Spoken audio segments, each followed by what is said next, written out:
스가랴서 13장 말씀 같이 보겠습니다. 구약 성경 스가랴 13장 1절부터 9절까지, 스가랴 13장 1절부터 9절까지 구약 1323년쯤에 있습니다. 스가랴서 13장 1절부터 9절까지가 본문인데 우리 1절부터 6절까지만 읽겠습니다.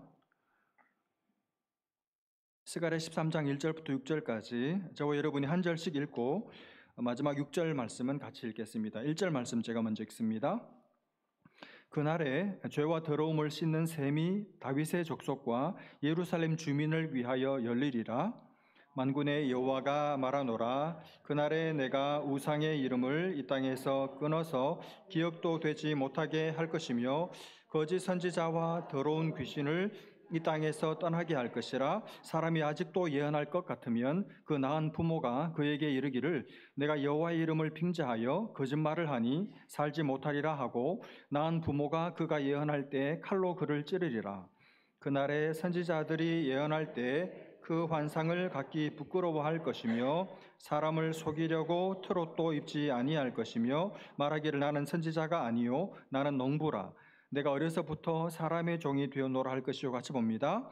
어떤 사람이 그에게 묻기를 내 두 팔 사이에 있는 상처는 어찌 됨이냐 하면 대답하기를 이는 나의 친구의 집에서 받은 상처라 하리라. 아멘.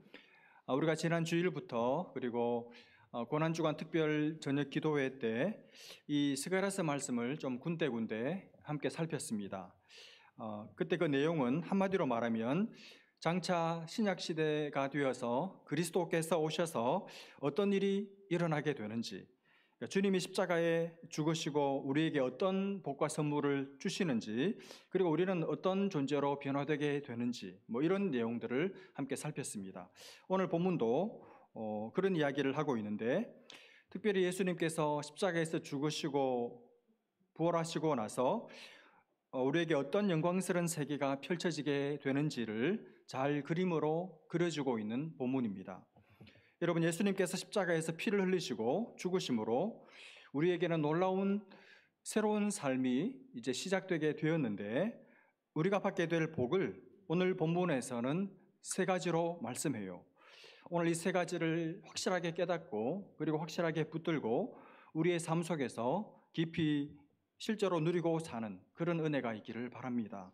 첫 번째, 예수님께서 십자가에서 죽으시고 나서 우리가 받게 되는 첫 번째 복은 우리에게 한 셈이 열린다는 것입니다. 1절 말씀을 한번 다시 보십시오. 그날에 죄와 더러움을 씻는 셈이 다윗의 족속과 예루살렘 주민을 위하여 열리리라.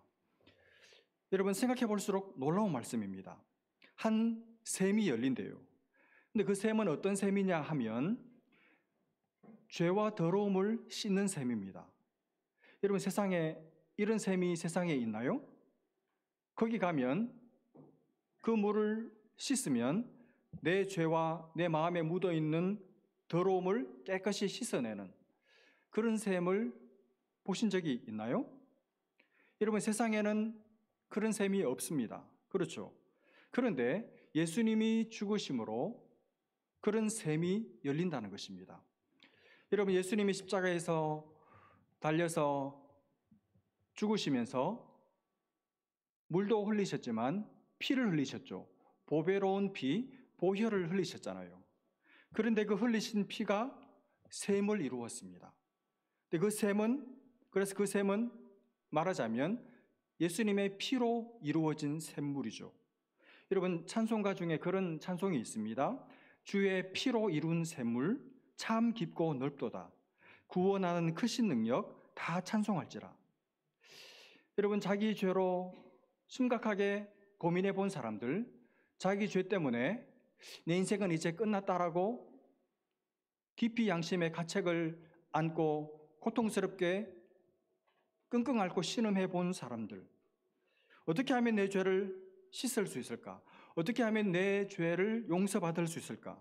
내 마음의 이 더러움을 어떻게 하면 깨끗이 씻어 없이 할 수 있을까? 이걸 정말 진지하게 자기의 인생과 자기의 삶과 영혼을 걸고 고민해 본 사람은 여러분, 이 찬송을 부를 때 주의 피로 이룬 샘물 이 찬송을 부를 때 정말 마음의 자유를 느껴요. 정말 감격합니다. 야, 드디어 열렸구나. 드디어 내 죄를 씻을 수 있는 방법이 생겼구나. 내 죄를 씻을 샘이 열렸구나. 내 더러움을 깨끗하게 씻어줄 이 한 샘이 열렸구나. 깨닫고 감격하게 됩니다. 왜냐하면 여러분, 우리가 지은 죄는 씻기지 않아요. 여러분, 죄는 씻어지지가 않습니다. 죄는 씻을 수가 없습니다. 아무리 재판장에서 형을 판정받고 그 죄 형을 살고 나와도 내가 지은 죄는 전과로 기록에 남아 있습니다. 죄는 없어지지 않아요. 영원히 남아서 하나님께 그 죄 때문에 심판받게 합니다. 이게 모든 인생의 절망이죠. 물론 구약 백성들은 어느 정도 죄 씻음을 받았습니다. 그러나 완전히 죄 씻음 받은 것은 아닙니다. 말하자면 그냥 죄를 덮어놓은 것이죠. 그들도 구원을 받았습니다. 그러나 그들이 구원받은 것은 장차 오실 그리스도를 바라보고 말하자면 현찰을 받은 게 아니고 약속 어음을 받은 거예요. 그런데 드디어 그렇게 오랜 세월 기다려왔던 우리의 죄를 완전히 흰눈보다 더이게 깨끗이 씻어줄 샘물이 생기고 샘이 열린 것입니다. 여러분, 거기서 죄를 씻으면 어떻게 됩니까? 정하게 되겠네. 깨끗하게 되겠네. 깨끗해져요. 양심의 자유를 얻습니다. 죄가 용서받습니다.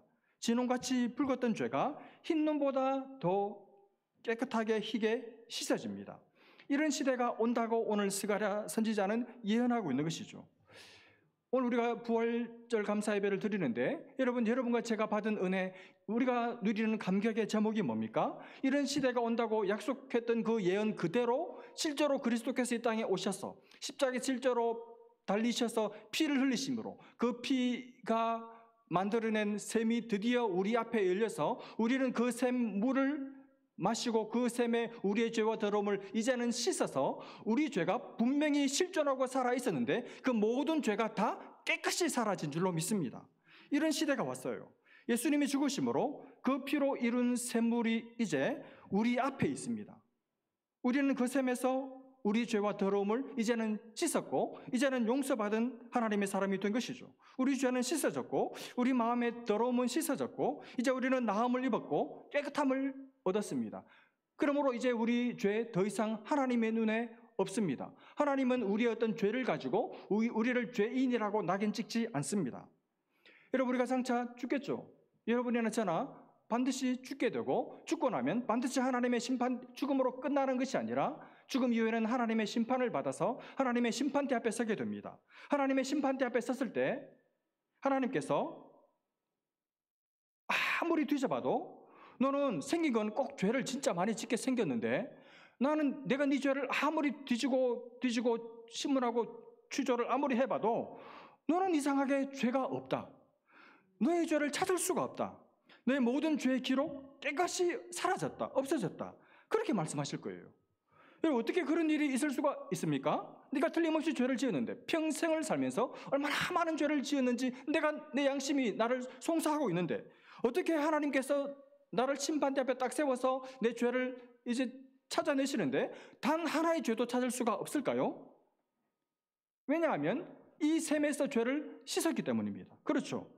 여러분, 하나님께서 우리를 심판대 앞에 딱 세워가지고 너 죄 없어. 너 모든 죄 기록 다 사라져서 너를 책망할 아무런 끈덕지가 없어. 그렇게 말씀하실 때 여러분, 우리의 감격이 얼마나 클까요? 야, 내 죄가 다 없어졌다니. 기록이 하나도 안 남아있다니. 어떻게 그럴 수가 있을까? 어떻게 그리스도의 피가 그 피로 이룬 샘물이 이렇게 효용이 있고 효력이 있고 힘이 있어서 나를 하나님 앞에 아무런 죄도 없는 의인으로 세울 수가 있을까? 그 하나님의 사죄 선언을 들으면서 막 춤을 추고 싶고 하늘을 날고 싶고 막 천국이 떠나가도록 기쁨으로 찬송을 부르고 싶어질 것입니다. 여러분과 제가 받은 은혜가 바로 이것입니다. 부활의 아침에 우리는 이런 은혜를 받았어요. 부활의 아침에 우리가 부를 노래가 바로 이 노래입니다. 주의 피로 이룬 샘물 참 깊고 넓도다. 구원하신 크신 능력 다 찬송할지라. 정결하게 하는 셈이 나의 앞에 있도다. 성령께서 권고하되 죄 씻으라 하시네. 감사하신 주의 은혜 나를 영접하셨네.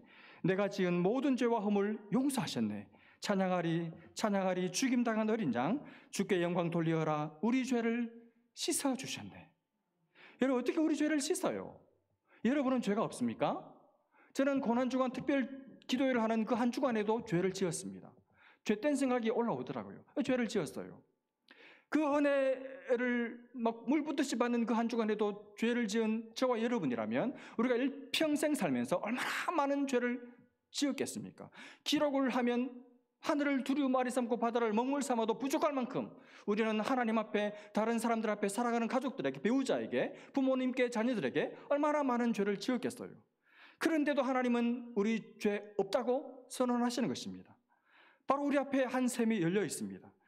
여러분이 죄를 지을 때마다 여러분의 마음과 양심이 더러워져 있다는 느낌을 지울 수 없을 그때마다 여러분 그 샘으로 가십시오. 그 샘에 가서 그 샘의 샘물을, 그리스도의 피로 이루어진 샘물을 여러분으로 씻으시기를 바랍니다. 주님이 흰눈보다 더 희게, 흰눈보다 더 맑게, 깨끗하게 씻어주실 줄로 믿습니다. 이게 예수님께서 우리에게 주신 첫 번째 선물, 첫 번째 복입니다. 죄와 더러움을 씻어주는 샘을 우리 앞에 열어주셨습니다. 두 번째, 주님이 죽으심으로 우리에게 어떤 복을 주셨습니까? 2절부터 6절까지 말씀인데, 예수님이 죽으심으로 우리에게 주신 두 번째 복은 영적인 지각이 환하게 열리는 복이에요. 영적인 지각이 환하게 열리는 복. 특별히 2절, 3절만 한번 보시면, 만군의 여호와가 말하노라. 그날에 내가 우상의 이름을 이 땅에서 끊어서 기억도 되지 못하게 할 것이며 거짓 선지자와 더러운 귀신을 이 땅에서 떠나게 할 것이라. 그 다음 3절, 사람이 아직도 예언할 것 같으면 그 낳은 부모가 그에게 이르기를 네가 여호와의 이름을 빙자하여 거짓말을 하니 살지 못하리라 하고 낳은 부모가 그가 예언할 때 칼로 그를 찌르리라. 좀 무서운 말이죠. 근데 이거 문자 그대로 이해하면 안 돼요? 그 의미를 우리가 붙들어야 되는데, 여기 자식이 하나 있습니다. 근데 이 자식이, 이 나쁜 자식이 말이죠, 거짓말로 하나님으로부터 예언을 받지도 않았으면서도, 하나님의 말씀을 받지도 신탁받지도 않았는데도 자기를 어떤 신령한 사람으로 보이고 싶어서 거짓말로 예언을 하는 겁니다. 오늘날도 이런 사람들이 많아요. 소위 말해서 신사도 운동회라든지 이단이나 사이비 이런 사람들 중에 아주 교묘하게, 여러분 신앙의 세계는, 영적인 종교적인 세계는 눈에 보이지 않고 손에 잡히지 않고, 내가 하나님이 내게 이렇게 말씀하셔서 이렇게 하라고 했어, 이렇게 하면 이걸 뭐 판단할 수 있거나 검증할 수 있는 방법이 없잖아요. 그러니까 아주 교묘하게 마치 자기만 하나님의 특별한 음성을 들은 것처럼 하면서 사람들을 얽어매고 사람들을 속박시키고 사람들을 신앙적인 어떤 덫에 탁 걸어가지고 사람들을 종교적인 노예로 만들어버립니다. 그러면 사람들이 꼼짝 못하고 그 거짓말인데도 거짓말인지 모르고 속아 넘어가서 영혼과 인생과 가정과 재산을 다 탕진하고 망해버리는 그런 악한 거짓말하는 사람들이 아직도 있죠. 근데 놀라운 것은 사람들이 참 어리석어가지고 분명히 가짜고 분명히 사입이고 분명히 이단인데도 그런데 너무너무 잘 쉽게 속아 넘어가요. 더군다나 여기 이 거짓말로 예언하는 이 사람이 누굽니까? 그 부모의 자식입니다. 그러니까 가족이 그러니까, 그리고 자기 배로 낳은 자식이 하나님의 음성을 들었다고 말하니까 한번 따져보고 분별해 볼 생각도 못하고 그냥 믿어주는 겁니다. 그러다가 자식도 망하고 분별하지 못한 부모도 망하는 그런 시대가 있었다는 것이죠. 그런데 예수님이 십자가에서 죽으시고 부활하시고 나서 이제 새로운 시대가 열리게 되는데, 그때는 어떤 일이 일어나는가 하면 더 이상 이런 짓을 못하게 된다는 것입니다. 속이는 사람도 속일 수가 없고, 왜냐하면 딱 분별을 하니까 속는 사람도 없는 영적인 지각이 환하게 밝아져서 저 사람이 진짜인지 가짜인지, 참말을 하는 것인지 거짓말을 하는 것인지, 하나님께서 주셔서 말씀을 받아서 말씀하시는 것인지, 아니면 자기 속에서 종교적인 어떤 무의식의 발로로 그냥 사람들을 얽어매기 위해서 말하는 것인지 사람들이 탁 분별을 해가지고 가짜면 내치게 된다는 것입니다. 속지 않는다는 것이죠. 결국 무슨 말입니까? 예수님께서 십자가에서 죽으시고 부활하심으로 이제 신약시대, 새로운 시대, 하나님 백성들은 구약시대 이스라엘 백성들처럼 거짓된 선생들, 거짓된 교사들, 거짓 선지자들, 거짓 예언자들의 속임수에 속아서 인생이 망했던 그 구약 백성들과는 이제는 달리 이제는 더 이상 속아 넘어가는 그런 어리석은 자리에 떨어지지 않게 된다는 거예요. 어떻게 그렇게 될 수 있습니까? 예수님이 죽으시고 부활하심으로 이제 우리 가운데 성령이 물 붓듯이 강력하게 각 사람의 심령에 부어져서 영적인 눈이 뜨여지게 되고 영적인 지각이 환하게 밝아져서 분별할 수 있는 분별력이 생기게 된다는 것이죠. 여러분, 신약 백성들은 구약 백성들과 차원이 달라요. 신약 백성들은 여러분과 저는 구약의 이스라엘 백성들과 비교할 때 훨씬 더 많은, 훨씬 더 강력한, 훨씬 더 힘 있는, 분별할 수 있는 자원들을 많이 가지고 있습니다. 일단 하나님의 말씀이 있죠. 여러분, 이 성경 말씀 정경이 이제는 하나의 캐논으로, 정경으로, 기준으로 확정이 되어서 우리는 한 권의 책을, 성경을 가지게 되었습니다. 누구든지 하나님의 이 말씀을 통해서 하나님을 알 수 있습니다. 누구든지 하나님의 말씀을 펴놓고 우리 안에 계신 성령의 조명과 인도하심을 따라 하나님을 만날 수 있습니다. 하나님을 알아갈 수 있어요. 말씀을 통해서 하나님의 진리를 배워갈 수 있습니다.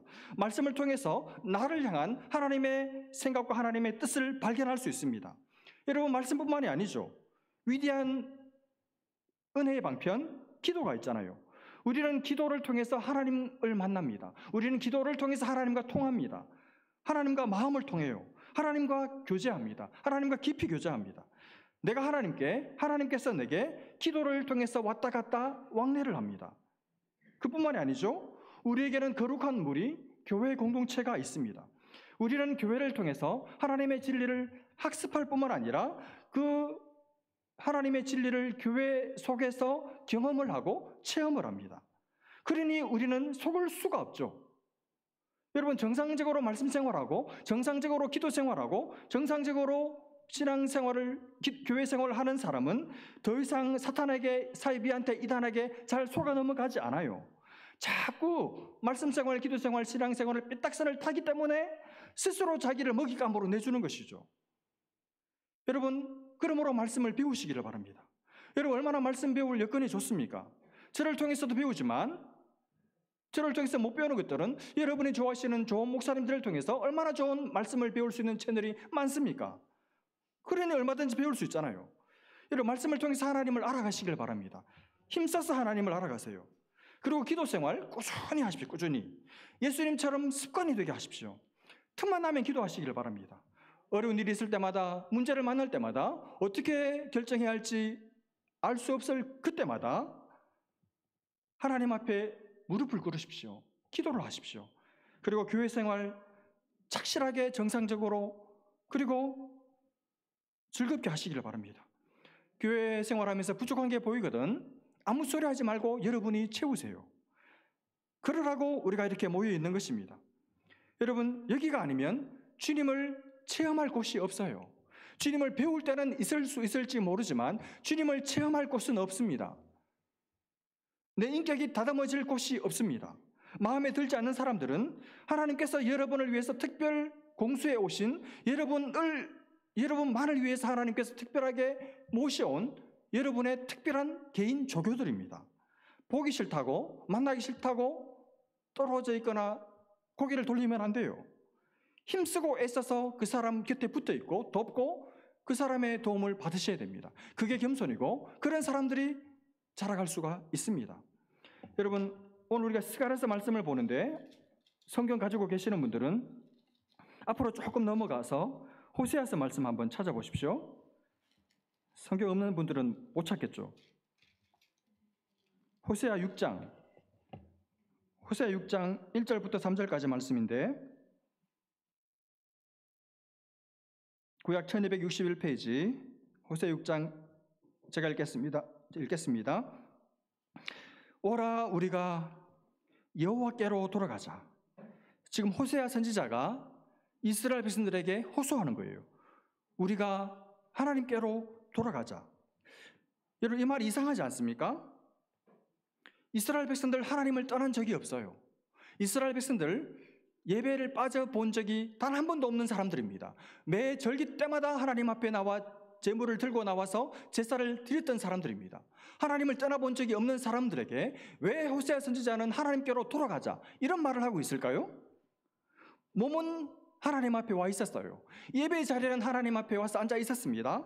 그러나 그들은 몸은 하나님 앞에 와 앉아 있었지만 마음은 하나님께 와 있었던 적이 없었습니다. 마음은 하나님을 떠나 있었어요. 마음은 하나님께 없었습니다. 마음은 예배 자리에 앉아 있지만 세상에 가 있었습니다. 그래서 하나님 그들을 이방의 나라에 팔아버리시고 그들을 망하게 하신 것이죠.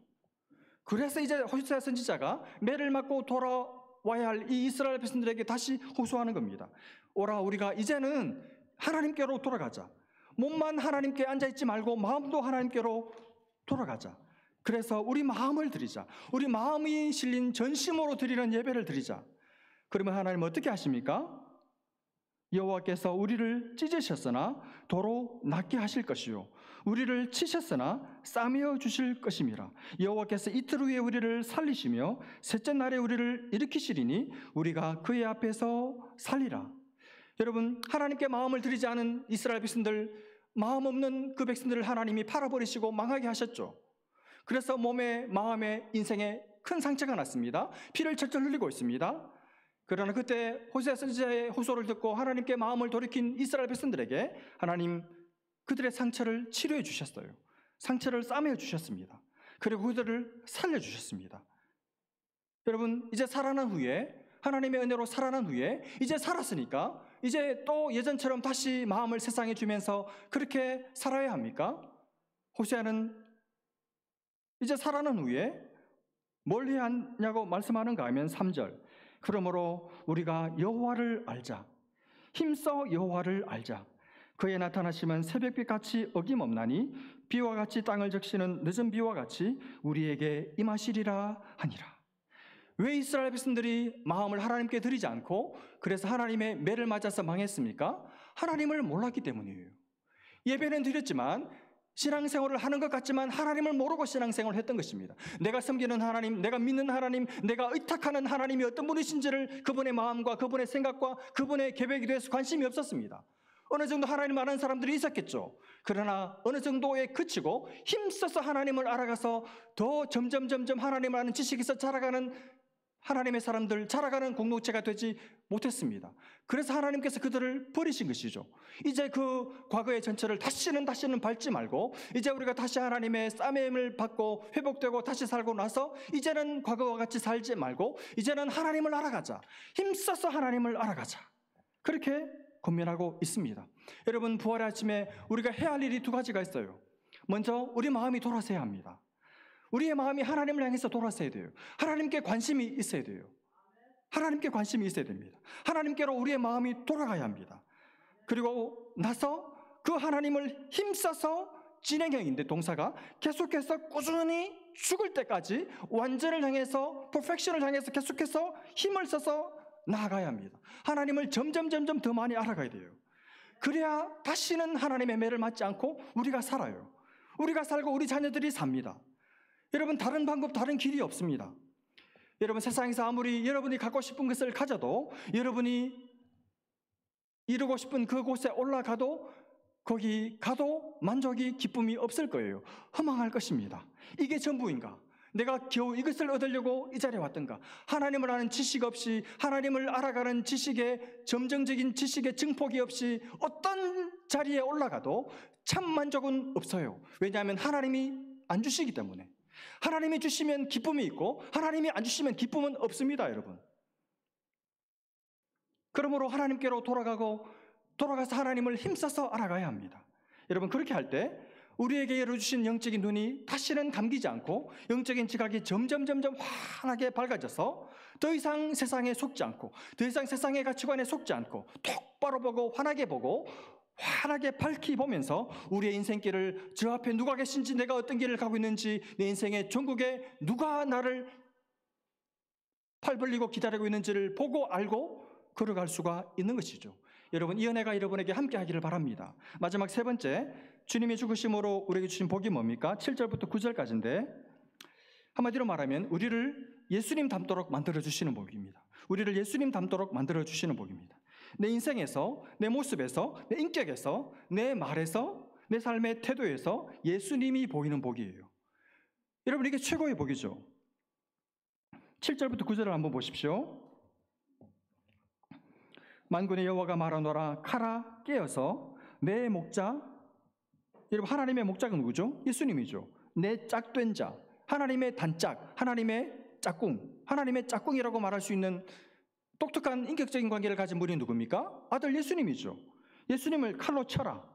목자를 치면 양이 흩어지려니와 작은 자들, 예수님의 다른 표현으로 하면 소자, 하나님의 남겨진 사람들, 렘넌트, 남은 자들, 구원받은 하나님의 사람들, 여러분과 저죠. 위에는 내가, 그 다음 뭡니까? 내 손을 들이우리라. 하나님의 백성들 위에 손을 대가지고 눌러 내리 찍는다는 말입니다.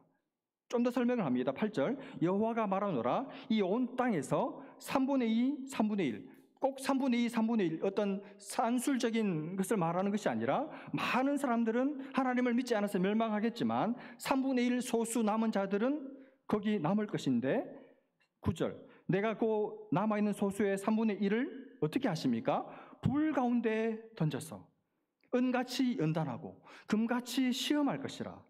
그래서 그들이 내 이름을 부르리니 내가 들을 것이며 나는 말하기를 이는 내 백성이라. 좀 더 원색적으로 말하면 이는 내 새끼라 할 것이요, 그들은 말하기를 여호와는 나의 아버지시라, 내 하나님이시리라 하리라. 무슨 말입니까? 여러분, 예수님의 죽으심을 나의 죽음으로 알고 예수님이 나 때문에, 내 죄 때문에 나를 위해서 죽었다는 사실을 믿음으로 받아들이고 예수를 나의 구주로 붙들고 믿고 하나님의 자녀 되어서 그 죄어들음을 씻는 셈에서 자기 죄를 깨끗이 씻어서 용서받고 천국을 상속받은 하나님의 사람들에게 하나님께서 이 땅을 살아가는 가운데 하시는 일이 있다는 거예요. 무슨 일을 하십니까? 우리를 불 가운데 집어 던져버려요. 불 가운데 집어 던져가지고 우리를 단련하시고 연단하신다는 말입니다. 우리를 시험하신다는 겁니다.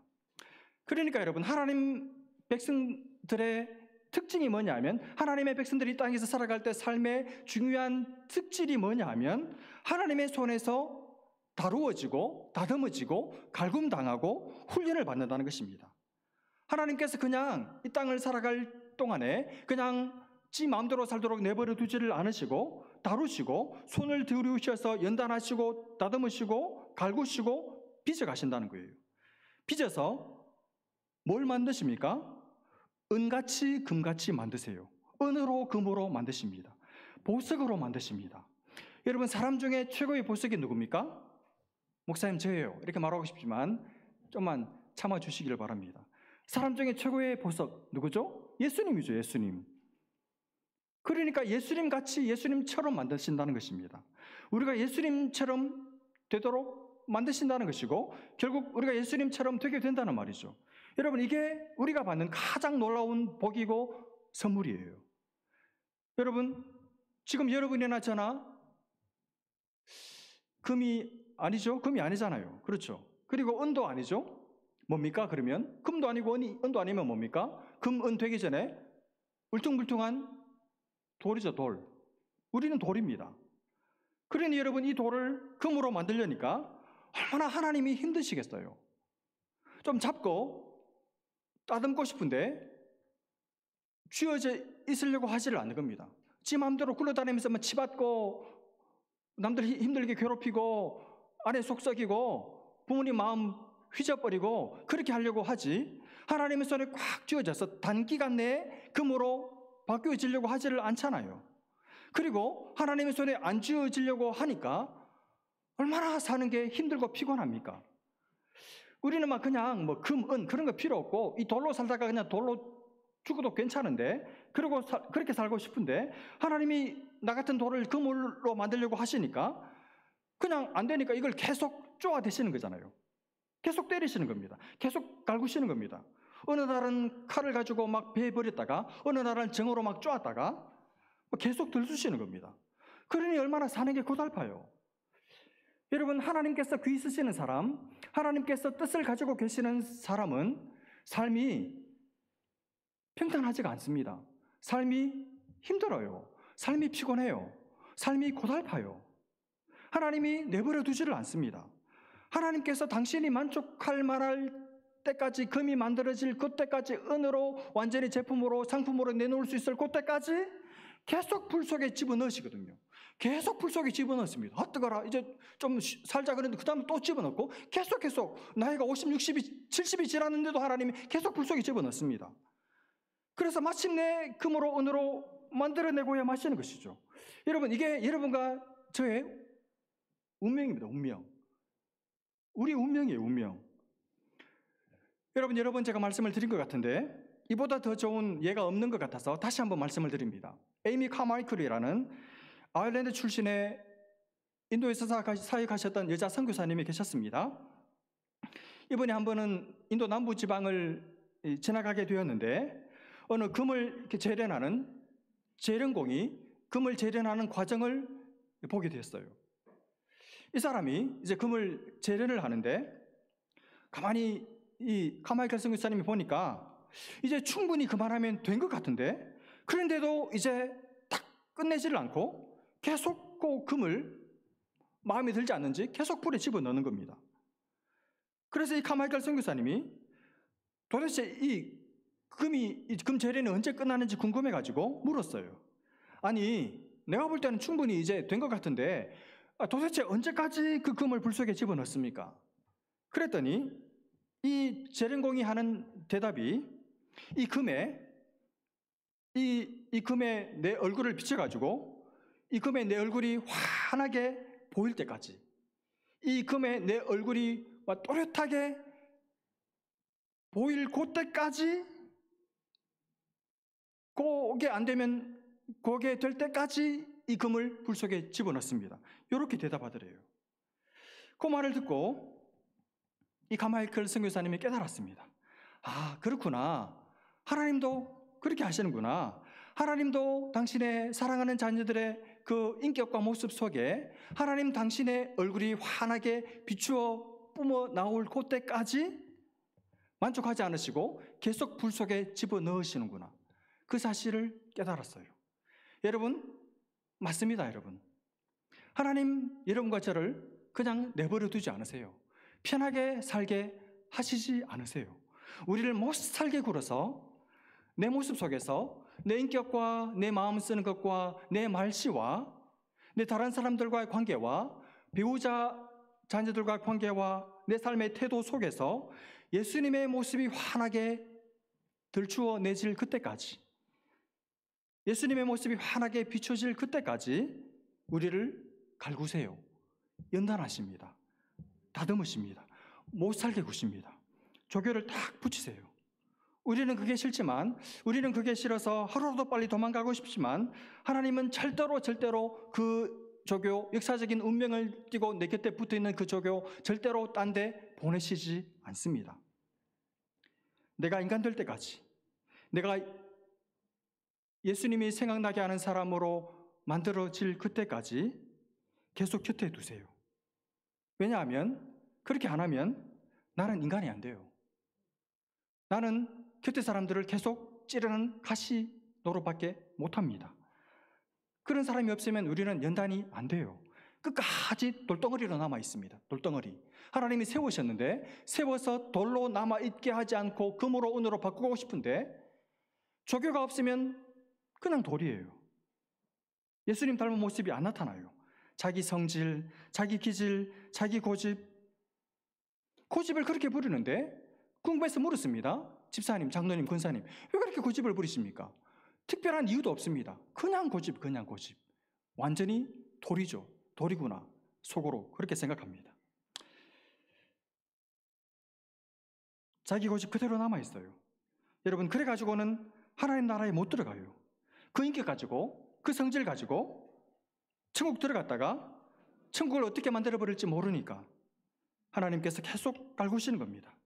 하나님 나라에 들어갈 만한 사람, 하나님 나라에 들어가도 다른 사람들과 잘 어울릴 사람, 천국을 지옥 만들지 않을 수 있는 그런 사람 만드시기 위해서 세상에서 많은 눈물을 흘리게 하시고, 자식 때문에 눈물을 흘리게 하시고, 인간관계 때문에 눈물을 흘리게 하시고, 돈 때문에 지독한 눈물을 흘리게 하시는 겁니다. 그렇게 해서 내 속에 있는 무서운 교만, 이기심, 자기 사랑하는 마음, 세상을 사랑하는 마음을 뿌리째 뽑아내시는 것이죠. 여러분, 그렇게 하나님의 손에 짓눌려져서 연단받은 사람에게, 금으로 만들어진, 은으로 만들어진 사람에게 하나님 어떻게 하십니까? 아버지의 이름을 부를 때마다 바로 들으세요. 그래, 나 불렀어? 뭐 해줄까? 즉각적으로 오십니다. 바로 응답하십니다. 그리고 내 자식, 내 새끼, 내 아들을 주고 바꾼 내 새끼, 얼마나 사랑하시고 얼마나 끼고 도시는지 몰라요. 여러분, 하나님의 눈에 하나님 닮은 자식이 얼마나 사랑스럽겠어요. 그래서 나는 하나님의 자녀, 나는 하나님의 백성, 그 자부심을 가지고 하나님이 나를 이렇게 만드셨어. 그 마음의 자부심을 가지고 세상을 살아가게 만드시는 것입니다. 여러분, 우리가 하나님의 자녀 되었기 때문에 틀림없이 시험이 있어요. 틀림없이 불에 던져지게 됩니다. 틀림없이 연단이 있습니다. 어려움을 만나게 하십니다. 우리 성질 튀어나오게 하세요. 그러면서 우리가 점점 예수님을 닮아가는 것입니다. 여러분, 그러다 보면 사람들이 나를 보면서 당신 변했어. 당신 예전에 그 사람이 아니야. 당신 참 부드러워졌어. 당신 편해 보여. 그런 말을 듣게 되는 겁니다. 여러분, 나이가 엄청 들었는데도 이제 1년, 2년 지나면 천국 들어갈 그런 나이가 되었는데도, 예수 믿은 지 이렇게 오래 되었는데도 아직도 다른 사람들로부터, 가족들로부터 날카롭다는 소리 듣고, 아직도 상대하기 어렵다는 소리 듣고, 불편하다는 소리를 듣고, 까탈스럽다는 소리 듣는다면 여러분은 예수를 흠믿은 거예요. 하나님이 불에 집어넣으셨을 텐데 그때마다 용서서 일어서서 튀어나왔던 것입니다. 여러분, 하나님의 연단받은 백성들은 그렇게 될 수가 없습니다. 온유한 사람, 부드러운 사람, 편한 사람, 따뜻한 사람, 잘 웃는 사람, 잘 받아주는 사람, 자기를 꺾고 용서하는 사람, 그런 사람이 되는 게 정상이에요. 정상. 주님 닮은 사람, 품에 안기고 싶은 사람, 같이 있고 싶은 사람, 예수님이 생각나는 사람, 예수님이 땅에 사시면 저 사람처럼 살겠지, 그런 사람이 되는 게 그게 정상이에요. 왜냐하면 하나님이 불 속에서 나를 연단하셔서 금으로 바뀌었기 때문이죠. 여러분 자신을 한번 부활의 아침에 스스로를 한번 점검해 보십시오. 하나님의 손이 여러분 위에 머물고 있는지, 하나님의 손이 지금 여러분을 누르고 있어서 여러분이 아픈지를 점검해 보시기를 바랍니다. 여러분, 하나님이 여러분을 누르고 계시다면, 하나님이 여러분을 지금 불 속에 집어넣고 계신다면 여러분은 하나님의 자녀, 하나님의 백성이 맞아요. 하나님 좀 치워주십시오. 그렇게 하지 마십시오. 하나님의 손에 눌림받는 게 낫습니다. 세상에 사람들의 손에 눌림받는 것보다 하나님의 손에 눌려져서, 하나님의 손으로 짓눌려져서 하나님이 원하시는 금, 은 같은 사람으로 만들어지는 것이 가장 행복한 사람이에요. 우리 모습 속에 예수님의 모습이 비치기 시작하면 그때서야 비로소 하나님께서 그 손을 거두실 것입니다. 그리고 넘치는 사랑으로 끌어안아 주실 것입니다. 여러분, 우리는 도망갈 수 없는 자식들입니다. 하나님 우리를 놓지 않습니다. 하나님 우리를 포기하지 않으세요. 여러분, 아들을 죽여서 아들과 맞붙고서 얻은 사람들인데 어떻게 놓고 어떻게 포기할 수가 있겠습니까? 당신의 외아들처럼 만들고 싶어 하세요. 우리는 반드시 그렇게 될 것입니다. 저도 여러분도 그렇게 될 줄로 믿습니다. 우리를 이런 하나님의 친백성으로 만들어주신 하늘아버지를 찬양합시다. 그리고 그분께로 돌아갑시다. 마음을 그분께 드리시기를 바랍니다. 그분을 알아가십시오. 힘써서 그분을 알아가십시오. 주님의 은혜가 여러분 모두에게 함께하기를 주님의 이름으로 축복합니다. 기도하겠습니다.